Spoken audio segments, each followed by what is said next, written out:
etapas del cáncer en sí, lo que va cursando, porque por lo general tú has escuchado que el cáncer lo clasifican en etapas. Sí. También lo puedo pensar en el sentido de que si está el paciente antes del diagnóstico, en espera de un diagnóstico, con sospechas, si está enfrentando un diagnóstico, si está durante su tratamiento y si ya tuvo una buena respuesta, un tratamiento favorable o no. ¿Sí? Ok. La catastrofización. Y por otra parte tenemos el polo opuesto, que es ver todo bonito. Prueba de sonido, prueba de sonido. Pequeño detalle, pequeño detalle. Entonces, ahora sí. Que Otra conste que ya lo hemos grabado, güey, y que empezamos de nuevo. Primer duelo superado. Es una prueba de que se puede seguir adelante. Exactamente. Bueno, entonces comenzamos en 3, 2, 1. Hola, ¿cómo están? Bienvenidos. Hoy tenemos un episodio muy especial. De alguna u otra manera, este es el comienzo de una nueva historia con nosotros. Y tenemos una invitada increíble. Ella tiene una trayectoria impecable, es una chingona y nos va a hablar un poquito de cómo enfrentar los miedos si nos detectan cáncer de mama. Karina, ¿cómo estás? Pues yo muy bien, muchas gracias. Después de esa presentación estoy así. Gracias. No, hombre, al contrario, gracias por aceptar la invitación. Con mucho gusto. Ya sabes que siempre que sea pues aportar o contribuir un poquito, aquí estamos. Oye, Karina, las etapas del cáncer de mama. Ajá. Estamos en octubre, el mes del cáncer de mama. Así es. ¿Cómo tus pacientes se acercan cuando tienen dificultades con este tema?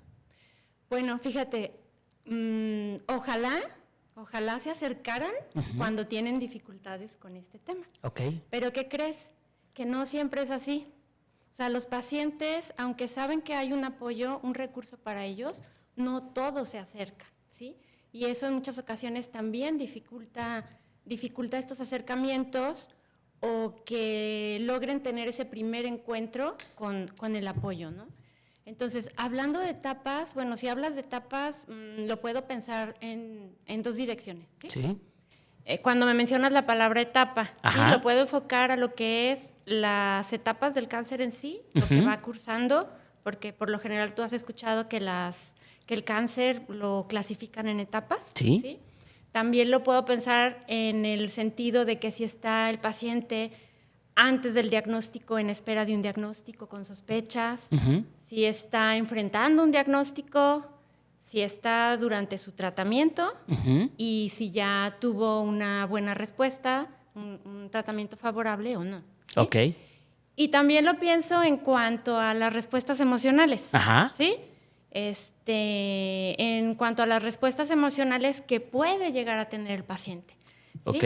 Cuando hablamos de las respuestas emocionales, tenemos algunas que son que más prevalecen, digamos, durante todas estas etapas. Y estas pueden ser, pues ya sabes, la ansiedad, el miedo, la depresión, el tener problemas quizás con sus pensamientos, este desajuste con la familia, en el trabajo, que nos pueden llegar a suscitar todas estas respuestas emocionales en sí. Yo desde la tanatología, bueno, aclarándole a las personas y a quienes nos ven, que la tanatología se encarga de cualquier tipo de pérdida. Y si estamos hablando de un diagnóstico, tenemos lo que es la pérdida de la salud o lo que la persona está viviendo como una pérdida de la salud, ¿sí? Entonces, la manera en la que solemos abordarlo, tanto en tanatología como en psico-oncología, va un poco así, de la mano de en qué etapa está, si es antes del diagnóstico, está enfrentando el diagnóstico. O posterior. O posterior, también en sus distintas etapas. Y lo abordamos de acuerdo a las reacciones emocionales también que se enfrentan en estas etapas del duelo, en cuanto a la pérdida de la salud. Ok. Entonces, de alguna u otra manera, es una estrategia diferente para cada una de las etapas. Sí, porque aunque son etapas que podemos mencionar, cada paciente lleva su subjetividad, ¿sí? Y sus características muy particulares. Sí podemos hablar de ciertas generalidades que se presentan en los pacientes como características, ¿sí? Y sobre todo hablando de las reacciones emocionales. Hay reacciones emocionales prevalentes durante todo el proceso, antes del diagnóstico, durante el diagnóstico, posterior al diagnóstico, de acuerdo a las etapas, si es un cáncer que va avanzando, o si es un cáncer que se controla y se va, o es un cáncer que se atendió, estuvo en remisión y después hay una recidiva. Sí hay emociones, reacciones completamente emocionales diferentes. Sí, pero hay reacciones que sí prevalecen, que son las más comunes que podemos encontrar, que es ¿miedo? Miedo, definitivamente, ansiedad, depresión, todos estos desajustes en el tema familiar, en la comunicación, ¿sí? Fíjate que aquí debemos estar bien atentos a dos, sobre todo, que son como polos opuestos, ¿sí? Y que nos pueden ayudar o nos pueden perjudicar en un proceso si no los identificamos, que es la catastrofización, que es que las personas empiecen a tener una reacción como de ver todo mal, que aunque a lo mejor le estén dando un panorama favorable en cuanto a su proceso, lo esté viendo todo como lo peor que pueda ocurrir, ¿sí? Es un pensamiento demasiado catastrófico. Acuérdate que nosotros vamos a abordar a los pacientes de acuerdo a sus sentimientos, a sus pensamientos y a las experiencias, ¿sí? En su convivir, en su conducta. Y entonces, eso es la catastrofización. Y por otra parte tenemos el polo opuesto, que es ver todo bonito. ¿Sí? Nos ayuda una actitud positiva. Pero no tanto. Exacto, porque entonces nos puede hablar de una negación. Y hablaríamos quizás hasta de una disociación. ¿Sí te queda claro más o menos? Sí, claro. Entonces, cuidar mucho que en cualquiera de cualquiera de las etapas que sea en el curso de la enfermedad, no se nos vayan a estos polos. Te fijas que son completamente opuestos y ninguno nos va a ayudar. Entonces, si un paciente llega a eso, bueno, pues necesitamos abordarlo y atenderlo, ¿sí? No vamos a poder evitarlo tal vez, pero atenderlo lo más pronto posible, dependiendo precisamente cómo vaya cursando su proceso. Y cuando hablamos de cáncer no podemos generalizar. Sí podemos aterrizar ciertos puntos que son genéricos, que se presentan por lo general en cada paciente, quizás en distinto tiempo, pero pues cada historia de vida es única. Claro. ¿Sí? Y entonces en el abordaje desde la psico-oncología, precisamente vamos a estar al pendiente de en qué etapa o en qué momento de su proceso está el paciente. Y en función a eso brindarle ciertos recursos. Un ejemplo, quizás una persona va a tener ciertas alteraciones emocionales si es antes de la cirugía o después de la cirugía. Quizás atravesó el diagnóstico con ciertas reacciones, pero después de haber pasado por radioterapias, quimioterapias, ya está en otro momento, ¿sí? Y empieza a reaccionar de manera distinta a como lo hizo en un inicio, ¿sí? Entonces, por eso sí tiene que ser muy, muy particular cada proceso, cada caso, intervención. ¿Cómo es la mayoría de los pacientes cuando reciben reciben información de que están empezando un proceso, que van avanzados o que se acaban de dar cuenta que tienen cáncer? Llegan una serie de factores impresionantes de miedos, de ansiedades. ¿Cómo manejar esa parte? Bueno, pues antes que nada, no haciéndolo solo, ¿no? O sea, creo que eso es algo bien importante. Fíjate que dentro de los derechos de los pacientes, después te encuentras este tema de que hay pacientes que deciden llevar su proceso aparte. Solos, completamente solos. Pero eso te habla también de su historia de vida, de cómo fueron. Quizás a lo mejor fueron personas que durante su desarrollo en distintas etapas no tuvieron contención o ayuda para resolver sus problemas y entonces aprendieron a salir adelante solos porque no les quedó de otra o no buscaron otra opción. Entonces lo principal sería, pues claro, apoyarte en quien pueda brindarte ese apoyo para que no carguen completamente con todo lo que están sintiendo. ¿Sí? Y ahí es donde entran estos grupos de ayuda que pueden ser familiares, externos o también del tema médico, ¿no? Así es. Bueno, el tema médico va a ser el principal, ¿no? Cuando llega de repente a atender lo que es la enfermedad en sí. Uh-huh. Pero como bien lo mencionas, bueno, pues tenemos todo el contexto y en el contexto puede entrar pues familia, trabajo, amigos, si es que el paciente los tiene. Hay muchos casos. O que se permita llegar a ser, porque luego muchos pacientes también ponen barreras muy fuertes, ¿no? Sí, así es, pero es parte de su proceso y cada proceso va a ser distinto. Yo te mencionaba, hay reacciones que sí van a suceder, por lo general en todos, pero no van a ser iguales en los pacientes. ¿Sí? Claro. Y entonces tenemos que generar primero, tanto a nivel familia, a nivel contacto, red de apoyo, a nivel psicoterapéutico o psico-oncológico, lo primero que tenemos que hacer es generar confianza. Uh-huh. ¿Sí? Tratar de generar la confianza para que el paciente, cuando sea su momento, ¿sí? Porque tampoco podemos forzarlo, claro. Nos puede resultar contraproducente, sí hacer saber que estamos presentes, uh-huh. Él pueda tener la confianza de trabajar o de recibir el apoyo.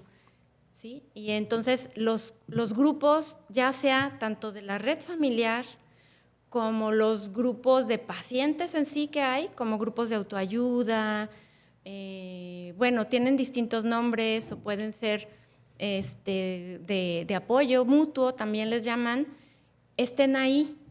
¿Cómo nos van a apoyar con el paciente? Bueno, pues haciéndole saber que hay otras personas que están pasando por lo mismo que él. Claro. ¿Sí? Que están viviendo lo mismo. Y desde la perspectiva de un paciente, porque a lo mejor como terapeuta vas a trabajar tú ciertas cosas o ciertos espacios más privados, más confidenciales, y es importante que tengan esa seguridad o esa contención de personas que están pasando por lo mismo. O que ya pasaron. O que ya pasaron por lo mismo. Y se siente empatía, ¿no? Así es, se siente empatía y aquí también debemos estar al pendiente si el grupo de apoyo mutuo nos está jugando a favor o en contra, ¿no? Claro. Porque también tenemos que hacer esa contención, estar observando. Uh-huh. Si a nuestro paciente le está sirviendo... ¿Le está sumando o de plano le está restando? Porque puede suceder. Claro. Solo, no quiere decir que sean malos, no, al contrario, los uh-huh. grupos son buenísimos. Nada más estar al pendiente de las reacciones de nuestro paciente. Entonces, tener mucho cuidado de cómo nos está reaccionando el paciente. Y esto sí es un foco rojo así, súper de alerta. De alguna u otra manera, al estar en estos grupos, a lo mejor la persona que le está tratando de ayudar y le quiere sumar, pero no tiene las habilidades como para poderle transmitir la idea y ahí puede empezar a generar conflictos. Sí, pero fíjate, en nuestra vida siempre vamos a estar expuestos. Uh-huh. Siempre vamos a estar expuestos. Y más, si te pones a pensar ahorita con tanta información que hay en redes, por eso hay que buscar información, sobre todo, que sea confiable, verificada, que tenga el sustento de algún profesional, o si vas a buscar información sobre tu enfermedad o lo que sucede a nivel psicológico, médico, que sea información de una universidad, uh-huh. sobre todo, ¿no? O los institutos de cáncer, ya sea, por ejemplo, de Estados Unidos o de aquí de México, que sea información verificada. Claro. ¿Sí? Y pues siempre vamos a tener esa vulnerabilidad a estar recibiendo información de todas partes. Por eso necesitamos darle el soporte, uh-huh. que como persona esté fuerte también para recibir buena información e información que no es tan buena, para que no se nos derrumbe. ¿Y qué mecanismos puedes darnos como para enfrentar estos miedos, este tema de, híjole, ya estoy en el proceso y no sé qué hacer? ¿Qué hago? ¿A qué recurro? Uh-huh. Bueno, pues primero que nada, como paciente, a lo mejor se va a sentir un poquito perdido, uh-huh. ¿sí? Y entonces ahí es donde entran las redes de apoyo. Okay. Si tiene familia, si tiene amigos, los equipos médicos, multidisciplinarios, interdisciplinarios, quizás puedan orientarlo con la persona indicada para trabajar todo lo que es lo emocional. Por lo general, ahorita ya hay más difusión en que los equipos médicos pues te deriven con un especialista, ya sea un psicoterapeuta, un psicooncólogo o algún grupo de apoyo mutuo que te dirija donde tú puedas expresar sobre todo, donde puedan expresar sobre todo lo que están viviendo y lo que están sintiendo, ¿sí? Primero, para empezar. Como mecanismos de afrontamiento o como herramientas, bueno, pues ya hay muchas que te pueden ayudar a disminuir lo que es la ansiedad, la depresión, los miedos, los pensamientos intrusivos, rumiantes, todo eso, ¿no? A mí me gusta abordarlo desde dos líneas, tal vez, sí, que sería complementar lo que es el trabajo individual en un proceso con tu terapeuta, ¿sí? Para lo que tenga que abordar en específico, y por otra parte, pues los grupos de apoyo o de apoyo mutuo o la red familiar, ¿sí? Pero no quedarnos únicamente en uno. ¿Sí? Porque influye muchísimo la red familiar, ¿no? Desde cómo tratarte, entenderte en la situación en la que estás, ¿no? Eso es si tienes una red de apoyo buena, digamos, o que favorece tu recuperación. Pero tristemente también tenemos casos en los que la no familia necesariamente o la red juega de a favor. apoyo es la que te juega en contra, ¿no? Entonces, parte del sondear, del rastrear, porque nosotros trabajamos con lo que es un rastreo en todas las esferas de nuestro paciente, y entonces encontrar qué es lo que le juega a favor y qué es lo que le juega en contra, ¿sí? Y trabajar sobre de eso. En cuanto a las herramientas o los mecanismos en sí, bueno, pues también estos dependen del enfoque del terapeuta, pero sobre todo hay un consenso, digamos, sí, en lo que funciona y en lo que nos puede ayudar. ¿Qué nos puede ayudar de lo más simple? Nosotros tenemos que ir de lo más simple a lo más complejo. A lo más complejo, porque necesitamos que nuestro paciente también se conozca. Entonces, yo partiría en estas dos líneas que te menciono, sobre todo en el autoconocimiento.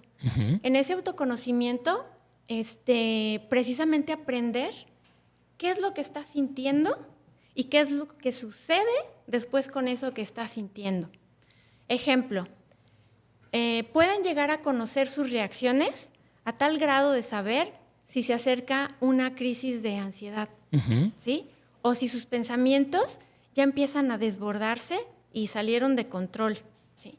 Entonces, lo que hacemos es enseñarle al paciente qué recursos puede utilizar en esos momentos, porque a lo mejor no te va a tener a ti a un lado. Claro. No va a tener a su red de apoyo principal o a su cuidador principal, ¿sí? Sí, claro. Y entonces es que se conozcan y que aprendan de alguna manera a autorrescatarse de lo que pudiera ser una crisis en ese momento. Y para eso, pues podemos empezar por lo simple que es la respiración. Lo primero que nos va a conectar y nos va a tranquilizar siempre es regular nuestra respiración. Y es algo tan sencillo y tan sencillo, que lo podemos hacer a todas horas, en cualquier momento, y que nos puede dar un cambio completamente a la hora de estar en una crisis, ¿no? Sí, y además de ahí nos vamos, por ejemplo, a lo que es la meditación, el mindfulness. Hay estrategias de meditación guiada, por ejemplo, que les pueden ayudar a salir de una crisis complicada de ansiedad o de pensamiento que se desborda. Y ya dependiendo pues de cada terapeuta, pues usará sus términos, ¿no? Pero claro. En sí trabajamos buscando lo mismo, que es la salud y el bienestar del paciente. Y pues les podemos enseñar también ciertos recursos específicos para solucionar cada problema que esté enfrentando cada uno de ellos. Ese es un proceso que se da al principio y que se puede dar durante. Todo el tiempo. Y al final, cuando la persona ya superó la enfermedad, ¿cómo le hacemos para regresar a esa identidad que tenía previa antes de todo este trauma? Bueno, identidad. Identidad previa. Sí, como que antes de saber de pasar por todo este proceso, Ajá. cómo regresar a como éramos antes y no como... Como buscando un equilibrio. Exactamente. Como un equilibrio. Ajá. Fíjate que nosotros trabajamos, por eso insisto, en el trabajar la historia de vida, ¿sí? En un espacio privado de confianza con un especialista, además de todos los recursos que pueda tener. ¿Por qué? Porque sí, tú hablas de un antes, un durante y un después. Y entonces, bueno, en mi enfoque nosotros lo trabajamos como un resignificar. Ok. Y entonces es volverte a contar tu historia de vida y quizás dándole un significado diferente, claro. entendiendo el por qué y para qué, a veces no, ¿sí? Pero todo con la finalidad de ir hacia adelante. Porque de alguna u otra manera, por muy tranquila que pudo haber sido la crisis, hay veces que es muy complejo, ¿no? Bueno, pues es que una crisis es una crisis, claro. ¿no? Una crisis es una crisis y va a ser muy distinta en uno y en otro, dependiendo también, como mencionabas en un inicio, la etapa del diagnóstico. Esto es bien importante y también es un tema crucial, ¿no? Por eso en octubre precisamente se hace todo este trabajo durante todo el mes para la conciencia, en estar al pendiente de qué es lo que pasa en tu vida, qué sucede en tu vida y poder identificar cuando hay unas situaciones de estas. Entre más temprana sea la detección, bueno, pues es probable que tengamos un mejor diagnóstico, ¿sí? Un mejor pronóstico. Claro. ¿Sí? Entonces, en esta historia de vida, pues nos vamos a encontrar muchísimas variables. Ok. Muchísimas variables. Te puedo poner como ejemplo algunos pacientes que ya están completamente en remisión y después de eso pueden volver a caer en situaciones de angustia o de ansiedad por el temor a que regrese. ¿Sí? Y ahí empieza el tema de los miedos de nuevo, de la ansiedad, porque solamente están pensando que se pueden volver a enfermar. Sí, y aquí entra otro punto que se tiene que trabajar con los pacientes. A veces los pacientes oncológicos, creen que una vez que ya están en remisión, pues ya terminó. Sí, ojalá así fuera y lo deseamos en verdad. Y en muchos casos así es. Y tenemos pacientes muy jóvenes y tenemos pacientes muy grandes de edad. Entonces, pues vamos a tener distintas manifestaciones.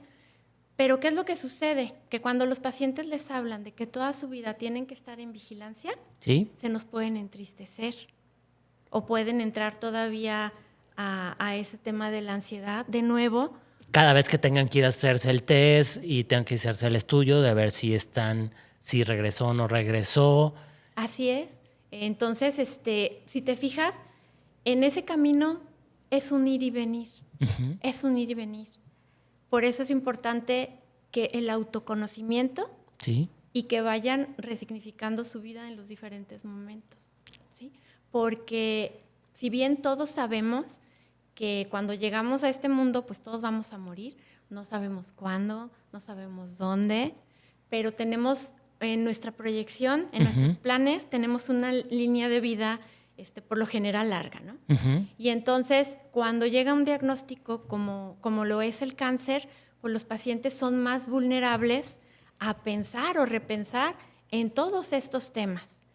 Y es el tema de la muerte, no quiere decir que estemos pensando en que los pacientes como tal van a morir. Afortunadamente, el cáncer de mama, sobre todo, es uno de los que si se detecta a tiempo, tiene un muy buen pronóstico y hay una sobrevida muy buena.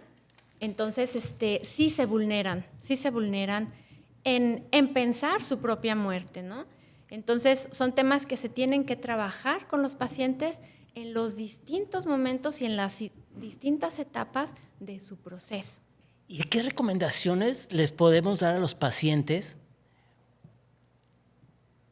para que se sientan acobijados, para que se sientan tranquilos y puedan ir enfrentando todas estas partes? De alguna u otra manera son caudaladas impresionantes de información en cuanto a los estudios y en cuanto a las experiencias que pueden ir pasando de acuerdo a los tratamientos, que algunos son muy invasivos, otros no necesariamente. Algo que les podamos decir para que ese proceso lo lleven con más tranquilidad, ¿cuál sería tu consejo?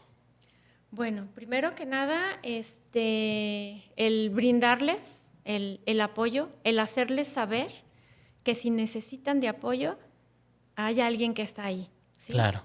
Afortunadamente ahora, como lo mencionábamos, los equipos médicos están ya más integrados con el área de psicología, tanatología y estos grupos de apoyo. Entonces pueden brindarles la opción de intervención desde un inicio, desde el diagnóstico. ¿Qué sucede? Que cada proceso, como lo dijimos, es muy único. Hay pacientes que quizás tengan un afrontamiento más activo. ¿Esto qué es? Que cuando reciben un diagnóstico, busquen, se informen, participen, estén al pendiente, ¿sí? Pero hay pacientes que no reaccionan así. Claro. Hay pacientes que al contrario, a lo mejor buscan aislarse, buscan retirarse, ¿sí? Buscan estar apartados. Y entonces ahí entraría la red de apoyo a identificar. Por eso yo, más que nada, mis recomendaciones serían de acuerdo a cada participante, ¿sí? Por ejemplo, si el médico empieza a identificar que hay situaciones emocionales o respuestas en el paciente que puedan ser un foco rojo en su proceso médico, pues hacerle la invitación y dirigirlo con la persona correspondiente. Si la familia empieza a identificar ciertas reacciones o manifestaciones en casa, en el círculo familiar y todo, bueno, pues que ellos estén al pendiente y puedan solicitar el apoyo de un especialista. De un especialista o de algún grupo de ayuda y ofrecérselo directamente al paciente. Y aquí es donde volvemos a trabajar esa confianza, ¿sí? El paciente puede tener confianza, ahora dirigiéndonos al paciente en sí, ¿no? El paciente puede tener confianza, puede tener a veces la disposición, pero no sabe cómo, se bloquea. Claro. ¿Sí? Y entonces, no tiene las herramientas. No tiene las herramientas. Entonces, primero, favorecer la comunicación. Yo creo que eso es bien importante, ¿sí? A los cuidadores, a las personas que están cerca, que le pregunten al paciente, que le pregunten, porque a veces suponemos o hacemos interpretaciones de lo que necesita, de lo que quiere. De lo que pensamos que... Ajá, de lo que pensamos que puede estar sintiendo, de lo que pensamos que puede estar pensando, ¿sí? Y entonces suponemos, bien, entonces favorecer la comunicación entre estos, ¿sí? Al paciente, pues a lo mejor un poquito que sepa que hay un espacio en el que puede expresar, en el que puede sacar lo que está sintiendo, en el que puede preguntar, en el que puede hacer preguntas, en el que puede maldecir, en el que puede cuestionar, en el que puede renegar, llorar, lo que necesite hacer, ¿sí? Entonces, por eso te digo, hay que, de mi parte, yo lo pensaría así, en esas líneas, entre todos los que tienen que ver en el proceso del paciente.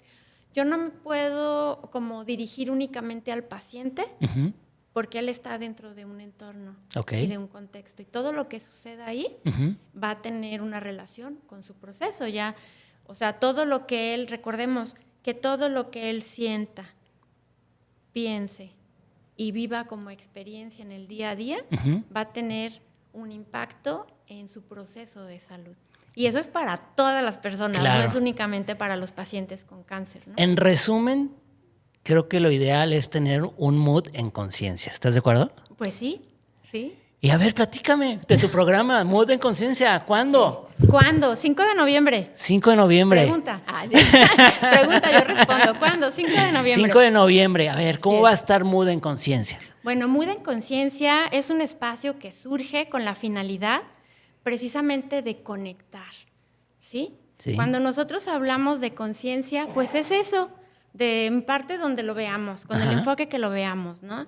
Desde la neuropsicología, la psicología habla de conexión, desde a lo mejor lo más holístico, pues te van a hablar de conexión, ¿sí? Desde la psicología en general en los diferentes enfoques, desde mi forma de trabajar, bueno, pues eso se trata de hacer consciente lo inconsciente. Por eso hago yo tanto énfasis cuando hablábamos de este tema, que es el día de hoy, de tener un espacio personal, claro, ¿sí? Para hacer conciencia de lo que no nos damos cuenta y de cómo eso nos va guiando en muchas ocasiones nuestra vida, en nuestro diario vivir. Y entonces nos queremos convertir en un medio para que la gente tome conciencia de algunas cosas que están en el medio ambiente y poderlas aterrizar y que se den cuenta de cómo manejarlas, de con quién se pueden asesorar. Así es, de dirigirlos de acuerdo a cada tema y según el especialista que nos visite, porque esa es otra. Vas a tener muchos invitados. Así es, en cada episodio vamos a tener un especialista de acuerdo al tema. Procuramos elegir temas que a fin de cuentas tengan un impacto en el bienestar de la comunidad. De la comunidad en general. Y entonces pues estaremos abordando temas que tienen que ver, por ejemplo, con nutrición y salud mental. Y así nos vamos en todas las áreas y las esferas de nuestra vida, en nuestro coexistir, en este mundo, en este tiempo, en este espacio. Pues yo no te quiero preguntar quién es tu primer invitado para no meterte y que sea en camisa de 11 varas y de alguna otra manera que sea sorpresa, pero sé que va a estar súper lindo tu programa, súper bien enfocado y con toda la experiencia que tienes y toda esta red de apoyo que tienes a tu lado, creo que podemos ser y hacer una comunidad muy interesante. Así es, y afortunadamente contamos con eso, con una comunidad de profesionales enfocados en la salud y que nos apoyan en este nuevo proyecto, ¿no? En dejar algo a la comunidad. Karina, muchísimas gracias. Pues gracias a ustedes, gracias a ti. Chicos, no se pierdan Mood en Conciencia, próximo 5 de noviembre. La hora todavía no la tenemos muy lista, pero ahí se las haremos llegar con tiempo. Hoy fue una ocasión especial, un mood especial, en un día especial, en un mes especial, con una invitada súper especial. Gracias. Nos vemos la próxima semana, mismo horario, mismo canal. No se olviden de darle like, compartir. Y si a alguien les cae gordo, mándenselo para que me critiquen, para que jueguen, para que tomen un poquito de conciencia o mucha conciencia. Nos vemos en la próxima.